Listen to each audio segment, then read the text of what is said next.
오늘 우리에게 주신 하나님의 말씀은 사도행전 9장 1절에서 9절까지 말씀입니다. 사도행전 9장 1절에서 9절까지의 말씀, 하나님 말씀을 받들어 봉독할 때 살아계신 하나님의 음성을 들으시기 바랍니다.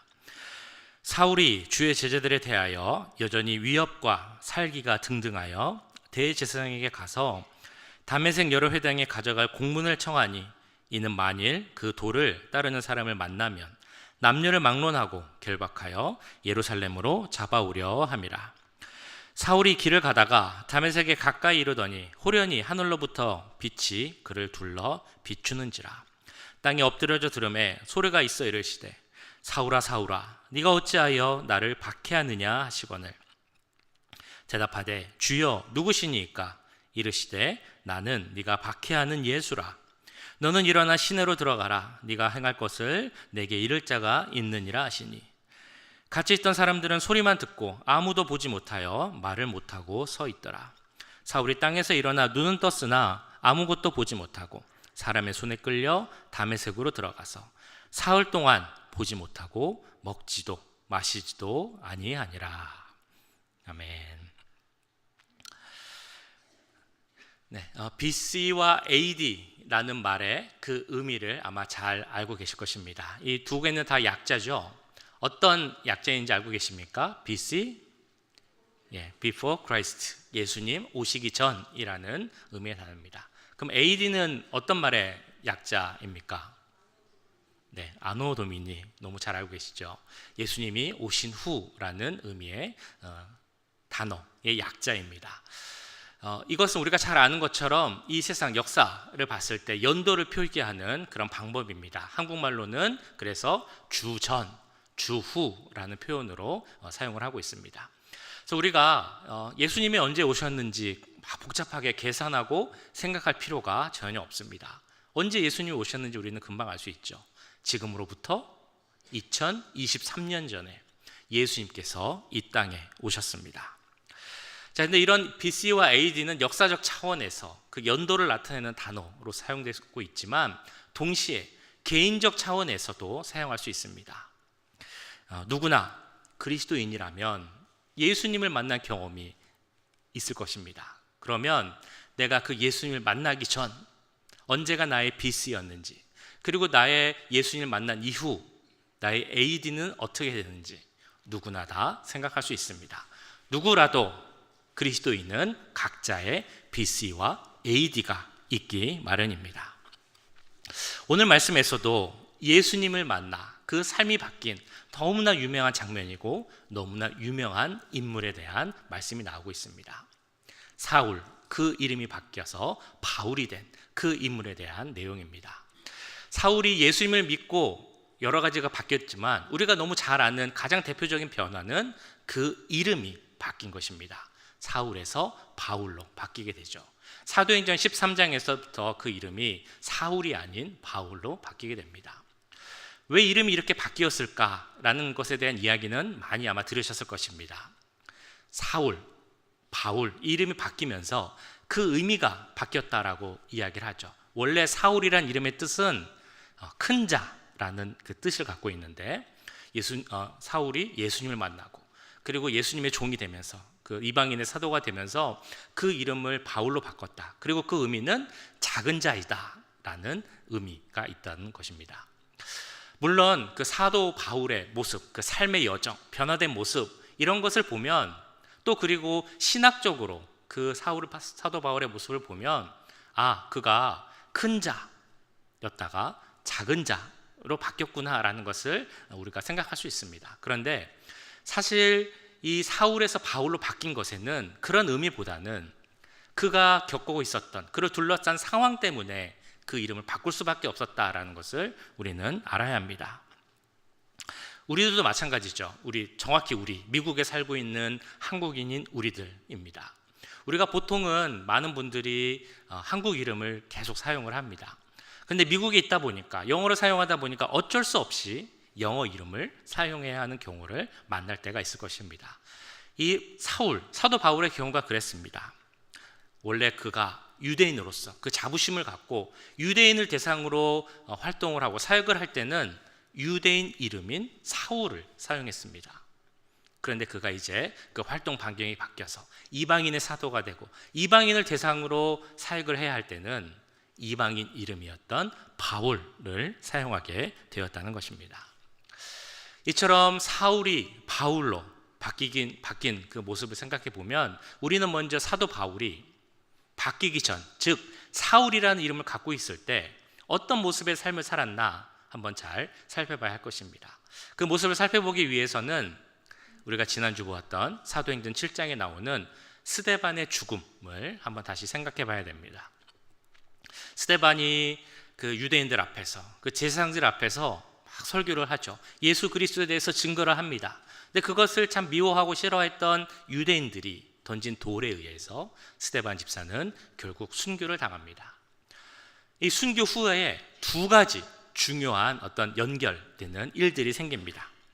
하나는 바로 기독교에 대한 박해가 아주 심해졌다라는 것이죠. 예루살렘에 있는 기독교인들에 대한 박해가 너무 심해져서 예루살렘에 살 수 없는 상황에까지 이르게 되었습니다. 그래서 예루살렘에 있던 그리스도인들은 그 박해를 피해서 도망을 가게 됐죠. 온 그 이스라엘 전역으로 퍼지게 됩니다. 나아가서 다른 나라로까지 옮기기 피해가야 되는 그런 상황이 되었습니다. 사도행전 8장 1절에 이렇게 증거하고 있습니다. 사울은 그가 죽임당함을 마땅히 여기니라. 그날에 예루살렘에 있는 교회에 큰 박해가 있어 사도 외에는 다 유대와 사마리아 모든 땅으로 흩어지니라. 우리가 잘 아는 디아스포라라는 용어가 있습니다. 디아스포라의 뜻이 뭔지 아십니까? 그 말 자체는 흩어진 사람들이라는 뜻을 갖고 있습니다. 그래서 디아스포라 유대인 그러면 흩어진 유대인들이라는 의미입니다. 우리가 지난번 말씀드렸던 그 이스라엘 지역에 살지 못하고 흩어져서 살았던 유대인들이 바로 이 디아스포라 유대인에 속하게 되죠. 다르게 말하면 헬라파 유대인들이 다 디아스포라 유대인입니다. 그러니까 스데반이나 또 다른 7 집사들, 그들은 다 사실은 디아스포라 유대인에 속하는 사람들이었습니다.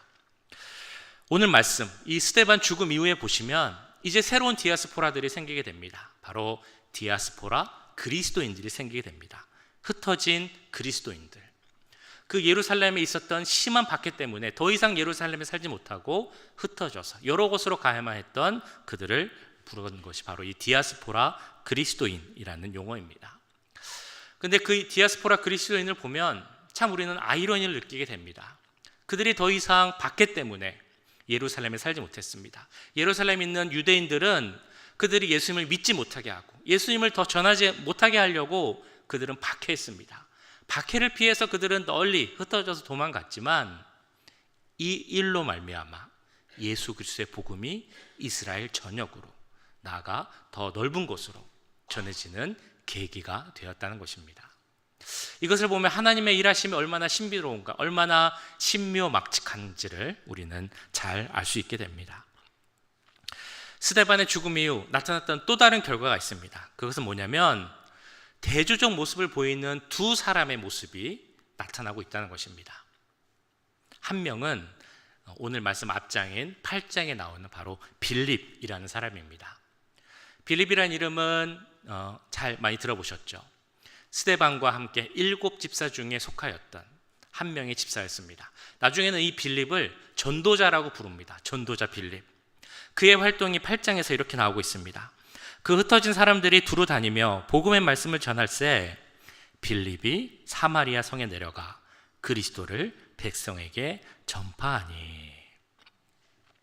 빌립은 사마리아로 갔습니다. 잘 아시는 것처럼 유대인들은 사마리아를 그리고 사마리아 사람들을 사람으로 취급하지 않았습니다. 아주 경멸했죠. 그러나 이 빌립은 오직 복음을 들고 그 사마리아 땅으로 가서 복음을 전파합니다. 그 후에 성령께서 빌립에게 이렇게 말씀을 하십니다. 너는 가사 지역으로 내려가서 거기서 복음을 전하라 라고 말을 하죠. 그래서 그 말씀을 순종하여서 가사라는 지역으로 내려가게 되고 거기서 에디오피아 내시를 만나게 되고 그에게 복음을 전하고 나아가 세례를 주게 됩니다.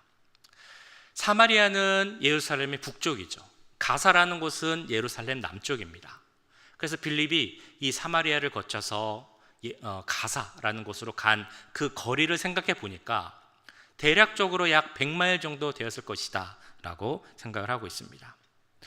그는 예수님의 복음을 전하기 위해서 이 100마일의 길을 순종하여 갔던 것입니다. 복음을 위해 100마일을 간다라는 생각을 한번 해보셨습니까? 어떠실 것 같습니까? 하나님께서 나에게 마음을 주셨는데 복음을 전하기 위해서 100마일을 가야 하는 상황이 되었습니다. 100마일이면 어느 정도 되는지 제가 봤더니 여기서 샌디에고 정도가 딱 100마일 정도 되는 것 같습니다. 차로 타면 2시간이나 뭐 좀 덜 걸리겠죠. 멀다면 멀고 가깝다면 가까운 곳입니다. 근데 그곳에 복음만을 위해서, 복음 전파만을 위해서 가야 합니다 라고 한다면 기꺼이 가실 수 있으시겠습니까?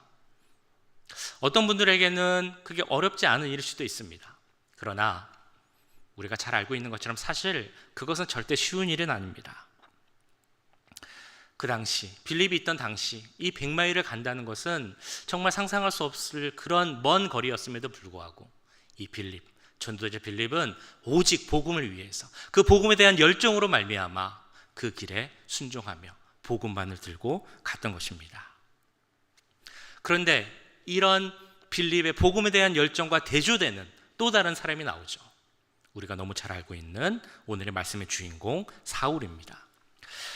사울은 스데반 집사가 죽었을 때, 죽음을 당할 때 그 죽음을 목격한 사람이었습니다. 7장 58절에 이렇게 나타나고 있습니다. 성 밖으로 내치고 돌로 칠새 증인들이 옷을 벗어 사울이라 하는 청년의 발 앞에 두니라. 아까도 보셨지만 이 사울이 스데반의 죽음을 어떻게 여겼습니까? 당연하다라고 여겼습니다. 당연한 죽음이다라고 생각했습니다. 뿐만 아니라 이 사울은 그런 그리스도인들을 내가 더 잡아서 이 그리스도인들이 더 늘어나지 않게 하는 것이 내가 해야 할 일, 나의 사명이다라고 생각을 한 것입니다. 그래서 그 사울에 대해서 1절 말씀에서 이렇게 증거합니다. 사울이 주의 제자들에 대하여 여전히 위협과 살기가 등등하여 대제사장에게 가서. 자, 그런데 이 1절 말씀 앞부분에 원어에 보시면 번역에는 나오지 않은 생략된 단어가 하나가 있습니다. 바로 그러나라는 단어입니다.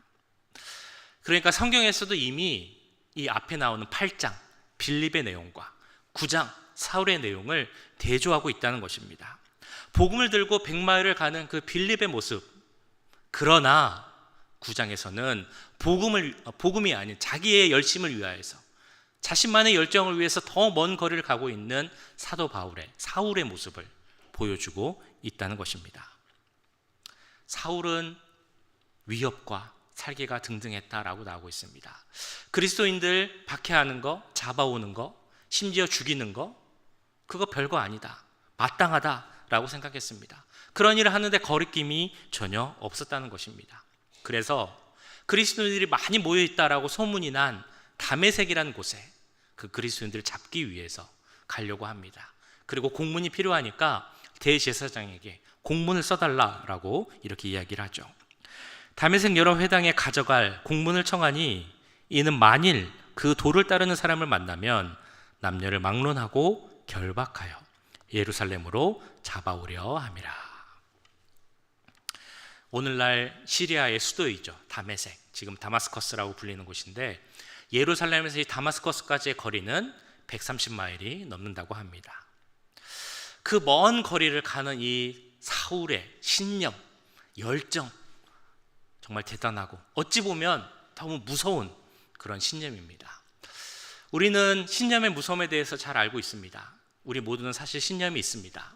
세계관이라고 부를 수 있고 가치관이라고도 부를 수 있고 이데올로기라고도 부를 수 있는 자신만의 신념이 다 있죠. 근데 이 신념이 얼마나 무서운 것인가 하면 어떤 사람들은 그 삶의 목적이 바로 이 신념이 되기도 합니다. 그래서 나에게 있는 신념 때문에 다른 사람의 이야기는 들을 수도 없고 다른 것은 보지도 못하고 이해할 수도 없는, 그렇게 만드는 것이 바로 자신만의 신념이 되기도 하죠. 그래서 역사적으로 보면 이 신념으로 말미암아 얼마나 많은 일들, 전쟁과 또 사람 죽는 일들이 일어났는지 우리는 잘 알고 있습니다.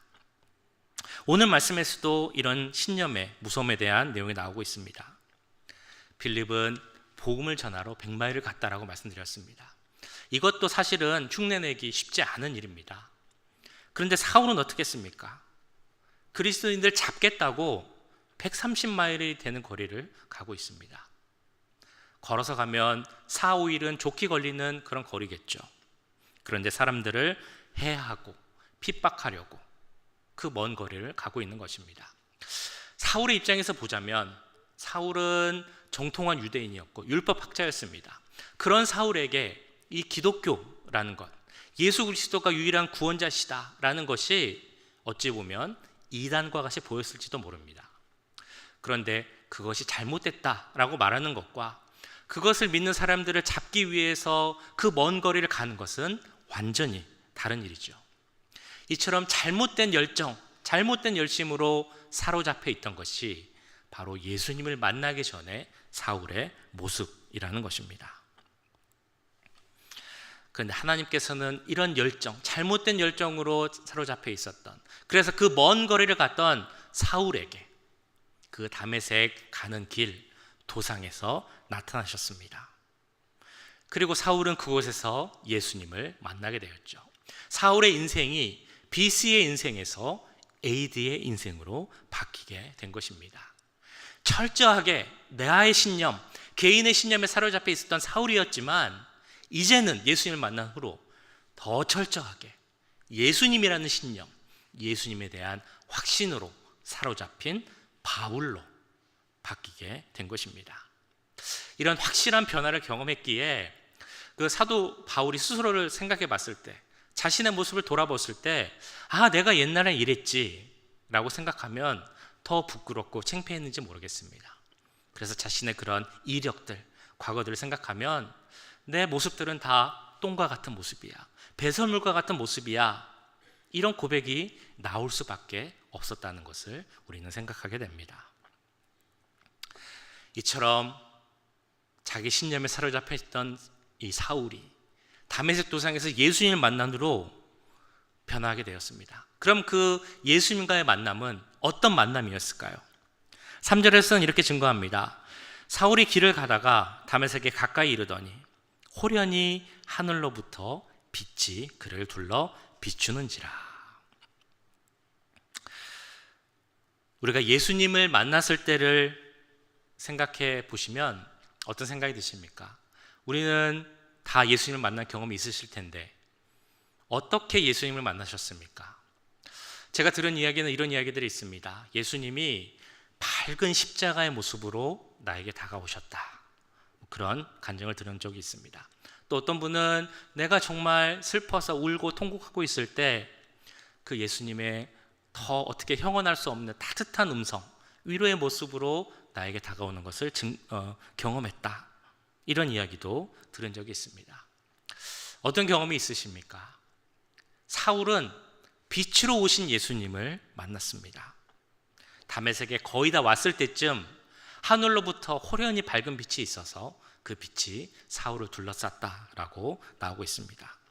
그것은 눈을 뜰 수 없을 만큼 강한 불빛이었고 그 결과로 말미암아 사울이 그 후로 3일 정도는 보지 못하였다라고 말씀이 나오고 있죠.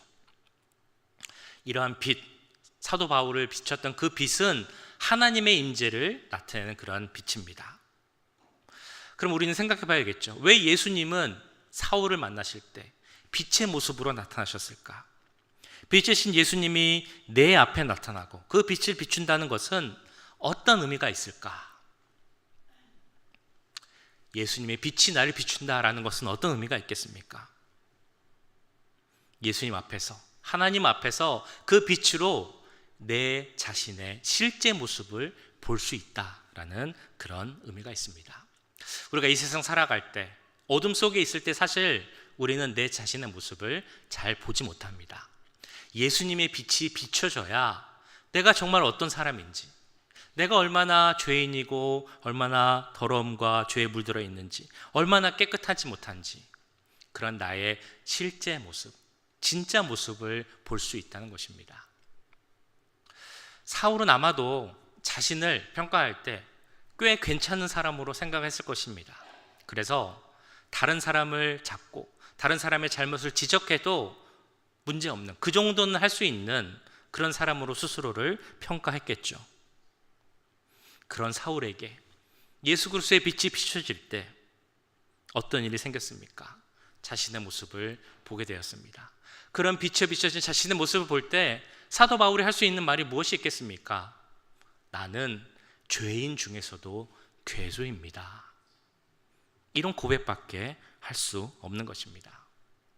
그 예수 그리스도의 빛이 우리를 비출 때 우리도 마찬가지입니다. 나의 모습을 어떻게 생각하십니까? 스스로를 어떻게 평가하십니까? 아마도 여기 계신 많은 분들은 내가 생각하기에, 그리고 다른 사람이 인정하기에, 자타가 공인하기에 꽤 괜찮은 삶을 살아오신 분들이 많이 계실 것입니다. 좋은 학교도 나왔고 많은 지식도 가지고 있고 또 사업도 성공했고 사람들과의 관계도 좋고 교회도 잘 다니고 남에게 피해를 준 것도 없고 자녀들도 잘 키웠고 뭐 하나 창피하고 부끄러운 일이 없는 그런 삶을 사셨을 수 있습니다. 내가 보기에, 다른 사람이 보기에도 괜찮은 삶일 수 있지만 하나님 앞에 섰다라고 생각을 해보십시오. 예수님의 빛이 나를 비춘다고 생각하면 어떠시겠습니까? 생각만 해도 너무 두렵죠. 내가 얼마나 악한 자인가, 내가 얼마나 죄에서 벗어나지 못하는 죄인인가 라는 것을 보게 된다는 것입니다. 빛이신 예수님이 우리에게 오셨다라는 말씀의 의미는 그 빛 아래서 우리가 얼마나 연약한 사람들인지, 얼마나 죄인인지를 우리가 바로 보아야 한다라는 그 말씀임을 꼭 기억하시기 바랍니다. 예수 그리스도라는 빛을 보게 되면 또한 우리는 무엇이 진리인지를 알게 됩니다. 즉 무엇이 잘못된 신념인지를 깨닫게 된다는 것이죠. 사람들은 대부분 자신이 갖고 있는 지식이 참 대단한 것으로 생각을 하고 있습니다. 내가 갖고 있는 신념이 더 옳은 것이다 라고 생각을 합니다. 그래서 내가 알고 있는 것과 다른 것을 말하는 사람들을 옳지 못하다, 잘못됐다 라고 생각하고 그 모든 생각을 거부하기 쉽습니다. 하지만 예수 그리스도라는 진짜 빛을 만나게 되고 진짜 지식을 얻게 되면, 예수 그리스도라는 진리를 알게 되면 내가 알고 있는 것이 얼마나 부분적인지, 내가 알고 있는 것이 얼마나 불안하고 얼마나 잘못된 지식인지 그것을 알 수 있게 됩니다. 사울은 자신을 소개할 때 이렇게 소개합니다. 나는 유대인으로서 태어난 지, 그 법에 따라서 태어난 지 8일 만에 할례를 받았습니다. 나는 이스라엘 족속이고 베냐민 지파에 속했고 히브리인 중에 히브리인이고 누구보다 율법을 잘 지켰던 바리새인이었습니다. 그런 사울에게 율법 외에 이외의 것은 잘못된 것이다 라는 생각은 어찌 보면 당연한 것이고, 그런 사울에게 하나님의 아들 예수를 믿어야 구원 얻는다라는 것은 잘못된 것으로 보일 수밖에 없을 것입니다. 그러나 예수님이라는 빛을 만나게 된다면, 그래서 그 진리를 만나게 되면 그 자신의 생각이 얼마나 잘못될 것이고 의미 없는 일인 것인지를 깨닫게 된다는 것입니다. 이처럼 사울은 예수님을 만났습니다. 예수님이라는 빛을 보게 되었습니다. 그러면 그 후에 어떤 일이 생겨야 합니까? AD, 아노 도미니의 시간에는 어떤 일이 생겨야 하겠습니까? 땅에 엎드려져 들음에 소리가 있어 이르시되 사울아 사울아 네가 어찌하여 나를 박해하느냐 하시거늘. 우리가 예수님을 만나면 할 수 있는 일은 그 앞에 엎드리는 일밖에 할 것이 없습니다. 하늘로부터 태양보다 더 밝은 빛이 나와서 그 사울을 감쌌을 때, 그래서 내가 하나님 앞에서 얼마나 악한 사람인지, 내 지식이 하나님 앞에서 얼마나 잘못된 것인지를 깨달았던 사울로서는 더 이상 그 앞에 서 있을 수가 없었던 것입니다. 엎드릴 수밖에 없던 것이죠. 완전한 굴복을 나타내는 것입니다. 이렇게 엎드려진 사울에게 하나님은 물어봅니다. 하나님의 음성이 들립니다. 사울아 사울아 네가 어찌하여 나를 핍박하느냐. 사울은 주여 누구십니까? 라고 물어보고 그에 대한 대답이 5절에 이렇게 나옵니다. 대답하되 주여 누구시니까? 이르시되 나는 네가 박해하는 예수라. 이 5절 뒷부분 말씀을 잘 보시면 조금 이상하다라고 생각을 하셔야 됩니다. 어떤 부분이 이상할까요? 나는 네가 박해하는 예수다라는 말이 왜 이상한 것입니까? 사울이 박해했던 것은 누구였죠? 예수님을 믿는 사람들이었습니다. 예수님을 박해한 것은 아닙니다. 그런데 예수님은 왜 나는 네가 박해하는 예수다 라는 말씀하셨을까요? 이 말씀에는 이런 의미가 있습니다. 예수님을 믿는 자를 핍박하는 것은 곧 예수님을 박해하는 것이다. 더 나아가서 예수님을 믿고 섬기는 교회를 박해하는 것도 곧 예수님을 박해하는 것이다 라는 의미가 있다는 것입니다. 동시에 예수님은 예수님을 믿는 자들을 그와 연합된 한 몸으로 생각하신다라는 의미가 있습니다. 다시 말해 예수님을 만났고 예수님 앞에 완전히 굴복한 사울 역시 이제 예수님과 하나가 되었고, 그렇기에 그 예수님의 삶을 살아가는 주의 제자가 되어야 한다라는 그 말씀이라는 것입니다. 이처럼 사울이 예수 그리스도를 만나 변화하고 그 후에 AD의 시간을 보낸 그 사울의 모습을 봤을 때, 사도 바울의 모습을 봤을 때 과연 우리도 그런 진정한 AD의 삶을 살고 있는지를 돌아봐야 할 것입니다. 아노 도미니, 예수님을 만난 이후의 삶의 특징, 오늘 말씀에 두 가지가 나오고 있습니다. 하나는 하나님을 만난 자는 그 앞에 엎드리는 자라는 것입니다. 사울은 그 앞에 예수님 만나고 나서 완전히 엎드리고 굴복하였습니다. 그러면 우리는 어떻습니까? 하나님 앞에 온전히 굴복하고 엎드리고 있습니까? 아니면 하나님을 우리 삶에 있어서의 좋은 자 정도로 생각하고 있습니까? 좋은 자, 그 특징이 있죠. 주체가 나다라는 것입니다. 판단자는 나입니다. 좋은 자의 말을 내가 들어서 그 좋은 자의 조언이 괜찮으면, 받아들일만 하면 내가 받아들이지만, 그 좋은 자의 말이 내 생각과 다르고 받아들이지만 하지 못하다라고 생각하면 받아들이지 않는 것이 좋은 자의 역할이자 한계입니다. 그럼 우리는 이런 질문을 해봐야 되죠. 하나님은 내 인생에 있어서 주관자입니까? 좋은 자입니까? 우리가 하나님을 만났다면, 빛 대신 예수님을 만났다면 하나님은 우리의 좋은 자로서만 둘 수는 없습니다. 우리의 삶의 주관자로 모시고 그 앞에 완전히 엎드려지는 것이 예수님을 만난 자의 모습이라는 것입니다. 그런 의미에서 우리는 예배도 생각할 수 있습니다. 예배의 의미도, 예배라는 말의 어원을 생각해 보면 히브리어의 아바드라는 말이 있는데요, 그 아바드라는 말은 엎드리다라는 의미를 갖고 있습니다. 즉 하나님이 나의 삶의 주관자이십니다. 그렇기에 내가 주님 앞에 완전히 엎드리고 순종합니다. 이것을 나타내는 것이 바로 예배의 의미라는 것입니다. 지금 어떤 마음으로 이 자리에 앉아 계십니까? 우리는 분명 예배를 드리기 위해서 지금 이 자리에 앉아 계시는데요, 어떤 마음으로 앉아 계십니까? 우리가 아무리 교회를 잘 다니고 봉사를 열심히 하고 어려운 사람들 잘 도와줘도 이런 진정한 예배의 마음, 하나님 앞에 엎드리는 그런 모습이 없다면 그런 일들은 어찌 보면 다 소용없는 일이 될 수도 있습니다. 하나님을 만난 자는, AD의 삶을 살기 위해서는 주 앞에 진정으로 엎드리는 것이 중요하다는 것입니다. 또한 예수님을 만난 후의 삶은 예수님이 우리와 함께하는 것을 기억하는 삶입니다. 나는 내가 박해하는 예수다라는 말에는 예수 그리스도는 나의 자녀, 나의 백성과 언제나 함께한다라는 의미가 있다라고 말씀드렸습니다. 그처럼 예수님은 우리와 함께하십니다. 더 나아가 예수님은 우리와 한 몸입니다. 그렇기에 나는 예수님을 대표하는 자이고, 그렇다면 내 삶은 예수님을 드러내는 그런 삶이 되어야 한다는 것입니다. 유명한 한국의 그 예전 부흥사 중에 김익두 목사님이라는 분이 있습니다. 예전에 뉴스그룹에서 이 스킷 드라마를 할 때 김익두 목사님에 대한 스킷을 한 적이 있었죠. 이분이 원래는 깡패였는데 예수님을 만나고 나중에 유명한 부흥사가 되셨습니다. 그 목사님이 얽힌 여러 가지 예화가 있는데요. 그 간증이 있는데 그 중에 이런 이야기가 있습니다. 이 목사님이 한 번은 부흥회를 하기 위해서 산길을 가다가 너무 더워서 겉옷을 벗고 잠깐 쉬고 있었다고 합니다.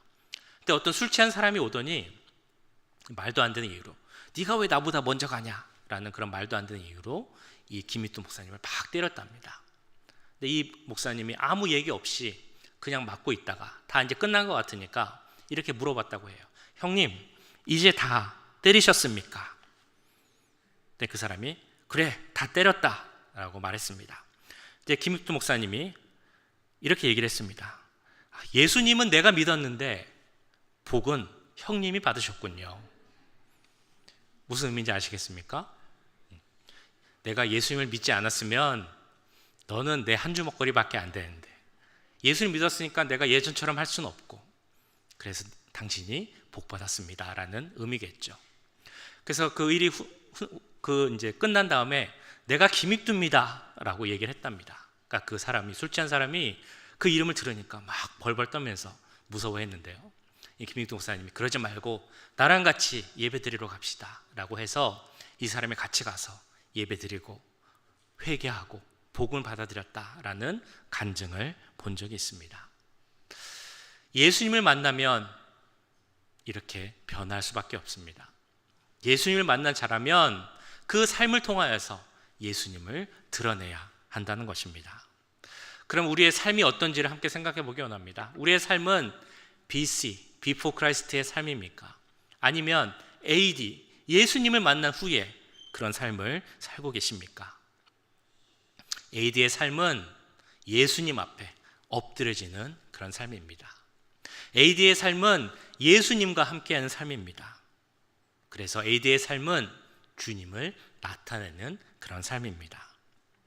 이러한 진정한 의미의 AD, 아노 도미니의 삶을 살아갈 수 있는 우리 모두가 되기를 주님의 이름으로 간절히 축원합니다. 기도하시겠습니다. 사랑의 주님, 오늘 말씀을 통하여서 예수님을 만나고 그 예수님을 만남으로 인해 완전히 변화된 사도 바울의 모습을 보게 하심을 감사드립니다. 이 사도 바울의 모습을 통해서 우리에게 주시는 하나님의 음성을 듣고자 합니다. 우리의 삶이 예수님을 만나기 전 비포 크라이스트의 삶을 살아가지 않게 하시고 예수님을 만난 자로서 아노 도미니의 삶을 살아가는 우리 모두가 될 수 있도록 주님 역사하여 주시옵소서.